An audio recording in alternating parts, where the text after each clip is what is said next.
नमस्कार। आज के करंट अफेयर्स में कुछ खास इस प्रकार है, जैसे तिपारालैंड। तिपारालैंड क्या है? एक एरिया है तिपारालैंड जो अलग राज्य की मांग कर रहा है। किससे संबंधित है तिपारालैंड?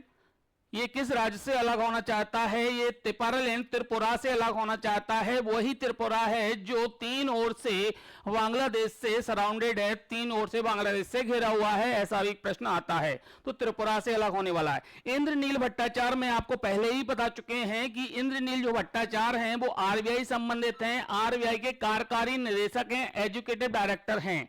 और इंद्रनील भट्टाचार्य को अभी वर्तमान में ही ये एजुकेटिव जो डायरेक्टर हैं, एजुकेटिव डायरेक्टर, इसके साथ साथ ये वर्तमान में इनको मॉनेटरी पॉलिसी कमेटी का एक्स ऑफिशियो अर्थात पदेन सदस्य बना दिया गया है।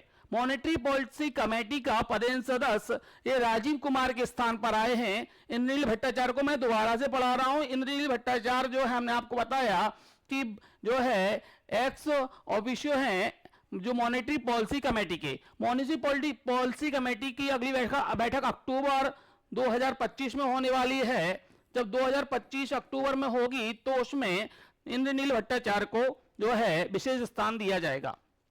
मॉनेटरी पॉलिसी कमेटी है क्या? सामान्यतः ये जो आरबीआई है, आरबीआई अपनी मॉनेटरी पॉलिसी तैयार करती है, उसमें ये कमेटी सहयोग देती है। इसमें 6 सदस्य होते हैं, 3 तो आरबीआई के होते हैं और 3 सदस्य किसके होते हैं? सामान्यतः केंद्र सरकार के नॉमिनेट होते हैं। हमने आपको बताया इसके कार्यकाल से संबंधित कोई बहुत ज्यादा जानकारी आपको नहीं चाहिए, आप इंद्रनील भट्टाचार्य को समझें। और इसके साथ साथ हमने आपको बताया मॉनेटरी पॉलिसी जो कमेटी है उसके 4 बैठकें होती हैं। हाँ, मॉनेटरी पॉलिसी कमेटी आज की है क्या? नहीं, हमने आपको बताया तो मॉनेटरी पॉलिसी कमेटी क्या उस समय की है जब आरबीआई का गठन हुआ था। तो बेटा आरबीआई का यदि हम देखें कि जो गठन है, आरबीआई की स्थापना है, तो आरबीआई की स्थापना की यदि हम बात करें तो 1934 के एक्ट के द्वारा हुआ था इसकी स्थापना। चलो ठीक है, 1934 के एक्ट के द्वारा आरबीआई की स्थापना हुई थी। अब आरबीआई की स्थापना तो हो गई थी, लेकिन हमने आपको बताया था नोटबंदी के समय शायद एक गवर्नर का नाम, आरबीआई गवर्नर का नाम आपने सुना होगा और जो फेमस रहे हैं उर्जित पटेल। कौन? उर्जित पटेल, जो हम कहें प्रधानमंत्री नरेंद्र मोदी के नजदीकी माने जाते हैं। ठीक है, तो उर्जित पटेल की सिफारिश पर ही क्या है एमएनसी की मॉनेटरी पॉलिसी कमेटी की स्थापना की गई थी। मॉनेटरी पॉलिसी कमेटी की स्थापना क्या है? की गई थी। तो इस प्रकार से हमने इंद्रजीत भट्टाचार्य के बारे में और मॉनेटरी पॉलिसी कमेटी के बारे में आपको बताया है। 6 सदस्य होती है। आगे देखें, next, general Upendra Dwivedi. General Upendra Dwivedi कौन है? आपको पता होना चाहिए, थल सेना प्रमुख हैं।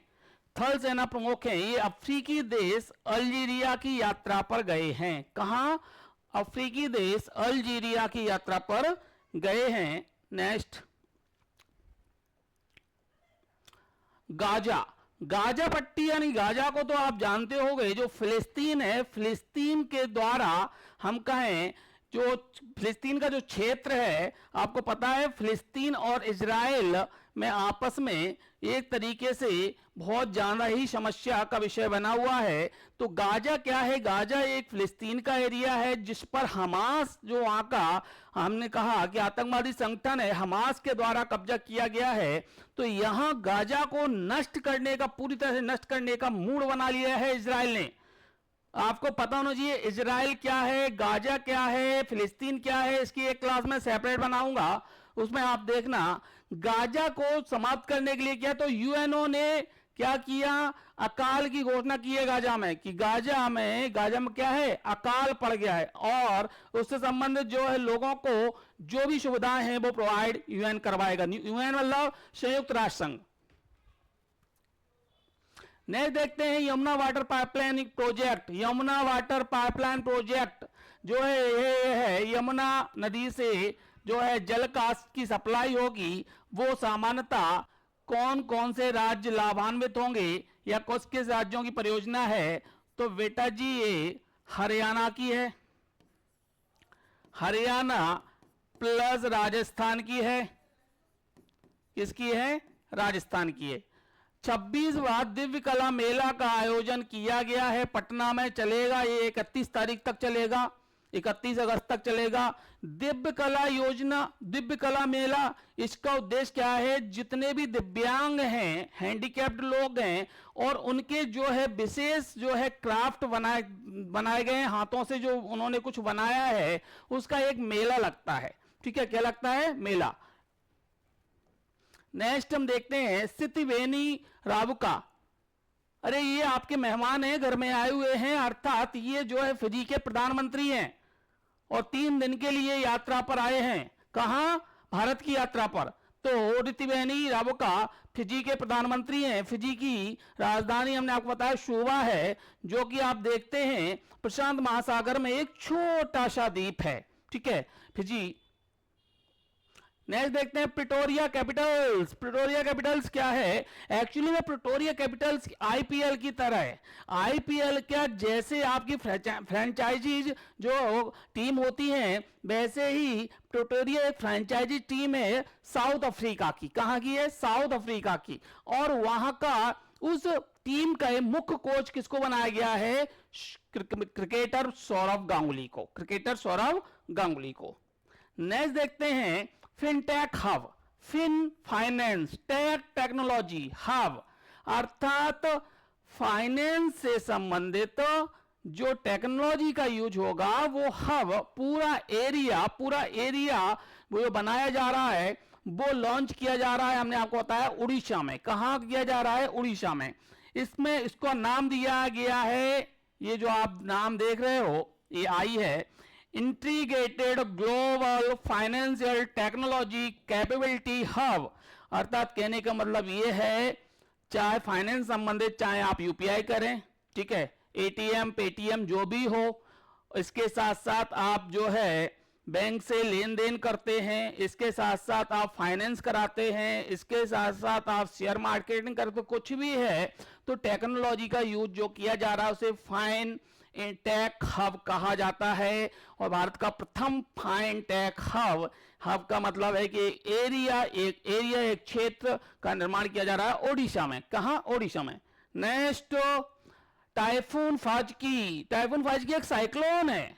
क्या है, साइक्लोन। तो भैया ये आया कहां है, ये अभी हम देखते हैं पैसिफिक ओशियन में आया है। कहां आया है, पैसिफिक ओशियन में आया है भाई। पैसिफिक ओशियन का मतलब है प्रशांत महासागर।